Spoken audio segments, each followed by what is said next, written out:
So, far away Nisha, what's your favourite retro arcade game? I used to be obsessed with stuff like Tetris and Pac-Man, so any of those two. Yeah, strong choices. I'm a Metal Slug man myself.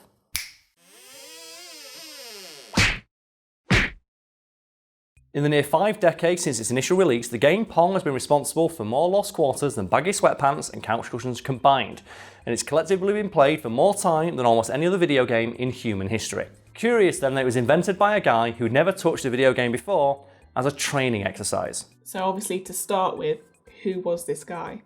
Well, that guy was Allan Alcorn, a titan in the spheres of technology and video games, known primarily for 2 things: inventing Pong, which we'll discuss today, and also being the guy who hired Steve Jobs to work at Atari. And that latter point is something that apparently caused a great deal of friction between Alcorn and the people he worked with, because Steve Jobs constantly smelled like shit, which is not something I am making up, but wanted to mention because I don't think I'll ever be able to make a video about it. So do you know about this, Nisha? No. Okay, so early in his career, Steve Jobs worked at Atari. He was hired by Alcorn, and the story goes that he just turned up one day and went, "I want a job."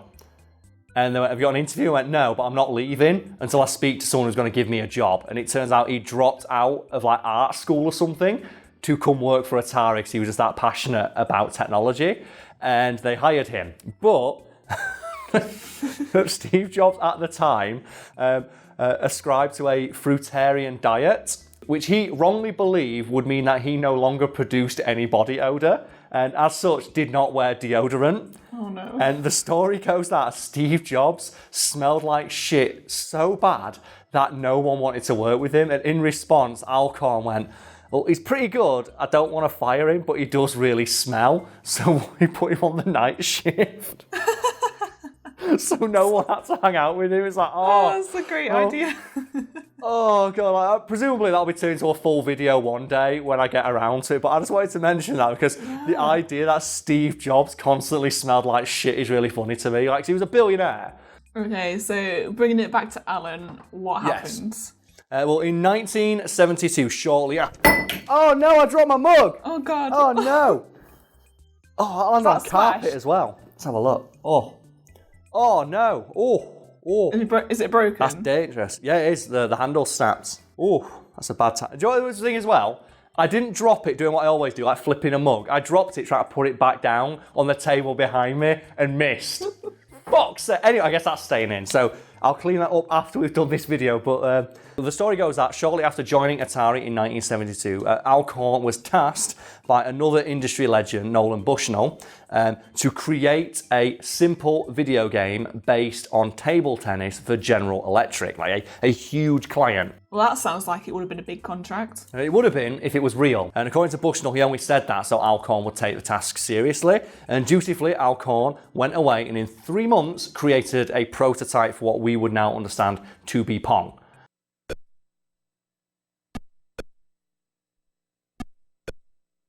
And remember, he'd never touched a video game before. He didn't know what video games were. He never played one, but he made it, and he made Pong, the most iconic game ever. And before all the people start screaming about it in the comments, yes, I know that Pong was not the first video game, and I know it's not even the first one based on table tennis, because Pong was basically a rip-off of a table tennis game for the Magnavox, which was like the really early home video game consoles. So yes, people yelling about it in the comments, I did know that. It's almost like I research stuff for a living. Anyway, according to Bushnell, while he initially had no plans for Pong beyond it being a training exercise for Alcorn, when Alcorn turned in his first prototype, it was so much fun to play that Bushnell decided, well, hey, maybe we can do something with this. Right, so what did they do with it? Well, they took the prototype and they took it to a nearby bar who'd bought a few pinball machines from them called Andy Cap's Tavern and set it up amongst the games there. And they did this as a favour to the guy who owned the bar, because he, as I said, bought several machines from Atari, and they wanted to just maintain a good working relationship with him. And Bushnell promptly forgot all about it because he had to go on a business trip. However, a few days after the machine was installed, Alcorn got a call. So who was this call from? Well, that call was from the owner of Andy Cap's Tavern, Bill Gaddis, and he was angrily yelling down the phone about the stupid Pong machine they just installed not working. And Alcorn, fearing that he may have just pissed off one of the fledgling company's most loyal customers, ran down to the bar to see what the issue was with his toolkit and set about fixing the problem, which is where he noticed that the machine had stopped working for potentially the best reason ever. So, Karl, we've got to know what this reason was. There was too much money in the machine, and according to Alcorn, he opened up the machine and just saw that it was overflowing with quarters, and that's what had stopped it from working. Or to put it another way, people crammed so much money into the first Pong machine, it just could not handle it and stopped working. Oh my god, that's amazing.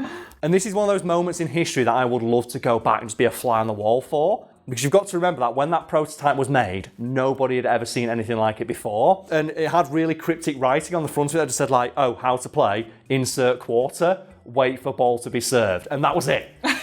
And apparently people were like, oh my god, what is this game? And Gaddis very quickly changed his tune on wanting to get rid of the machine when he realised that the reason it had broken is because they just crammed so much money into it. And when word of the machine being fixed got around town, there was a 20-foot long queue outside of his bar that evening of people just wanting to play Pong. Holy shit. The hustling doesn't stop though, because word of this got to Bushnell, who was at the time talking to two companies who wanted to buy the game. Because they were originally tasked with making a driving game and selling that. And he reasoned that Pong would be easier to make than a driving game. And what he did apparently was he just played both companies off against each other and told them that the other one wanted it or something like that. So they went, oh, I guess you better leave it, so he could keep Pong for himself. Oh, I thought you was going to say, oh, they're going to offer more money. Like, oh, No. We'll buy it for more money. He saw the potential of it almost immediately and realised, like, we can sell this and make a little bit of money, or Atari can own it outright and we can make all the money. So he was very sneaky when he was talking to companies who by all rights should have been able to buy it because they'd commissioned Atari to make a driving game and he delivered Pong instead. And he was like, oh, it's not great, no one likes it. It's like the other company, maybe they want it, maybe they don't. And they were like, I guess we better just just rip up the contracts. It's not something we're interested in. And then Atari went ahead and just made approximately all of the fucking money. All thanks to a guy who just had never played a video game before. I just find it really amusing how things like this come about, because you'd think it would be by someone who's really passionate about games. Alcorn's background was more technology based, and games, they weren't really a thing at that point. Atari had just been founded when he joined them. So no one really knew about the nascent video game industry that Atari was basically about to revolutionise. And Alcorn played a very big part in that. One of the things I like about the creation of Pong though is that Alcorn apparently really enjoyed doing it because he saw it as a challenge, which worked out quite well because it was supposed to be a test of his skills. And one of the things that Bushnell told him to do when he saw an early prototype was, I want to hear the sound of a crowd booing or cheering when you score a point or lose a point, respectively. And I don't know how to do that. And he went back to his workshop and he figured out a way to make that work. Another thing I quite like about the creation of Pong is that when Alcorn was playtesting it, he noticed that there was a gap at the top and bottom of the screen that the paddle could not reach. That was a bug that should have been fixed, and Alcorn went, nah, because he thought to himself, if the paddles were able to reach the top and bottom of the screen, two equally skilled players could theoretically play the game forever. And that means that you are not going to get more people playing. You're not going to get more quarters in there. So he just didn't fucking fix it. And I love that because it means Alcorn may very well have been one of the first people making video games. But fuck it, it's not a bug, it's a feature. Because that's such a big thing in games now. That's how Space Invaders. Yeah. People a famous story about Space Invaders is everyone knows that Space Invaders, when you shoot one, they get faster. And it adds to the challenge. And then you get to the last one, it's rapid. That, again, is a mistake because the original intention was for the ships to all move at a constant speed. But the guy making it noticed that when you remove sprites from the screen, it freed up processing power, which allowed them to move faster. Oh, but that had the secondary effect of making the game more challenging as you went along. And then you can fast forward to the 90s and the invention of Grand Theft Auto. If people don't know, Grand Theft Auto was originally supposed to be just a very basic driving game. And there was a bug that made every car try and ram you off the road.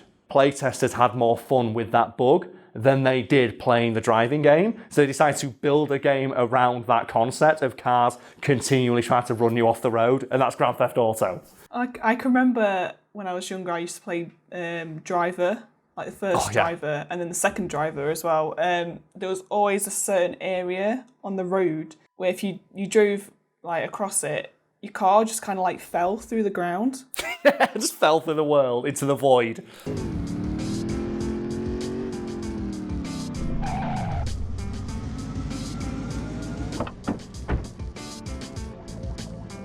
Oh, I just love though the idea of, it was a mistake with this video game. It's like, it's not a mistake, it's a feature.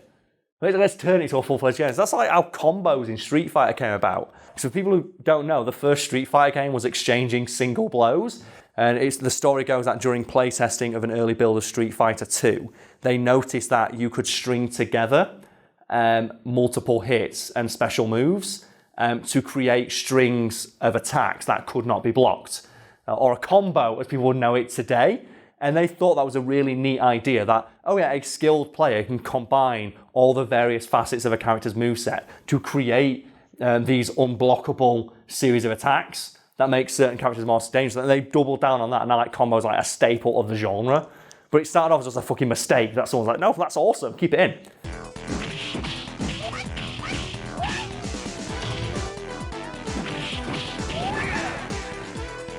Then you have one of my favourite series of all time, Devil May Cry, which is entirely inspired by a single bug in the Onimusha series, where someone noticed that if you hit an enemy into the air, you could shoot them or hit them with magic to keep them floating in the air.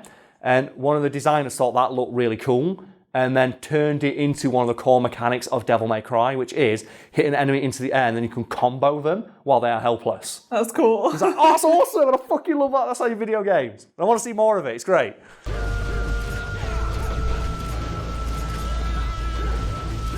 Anyway, yeah, video games. I'm sorry, I get excited when I talk about this stuff. I hope it was interesting at the very least, 'cause it sure wasn't funny.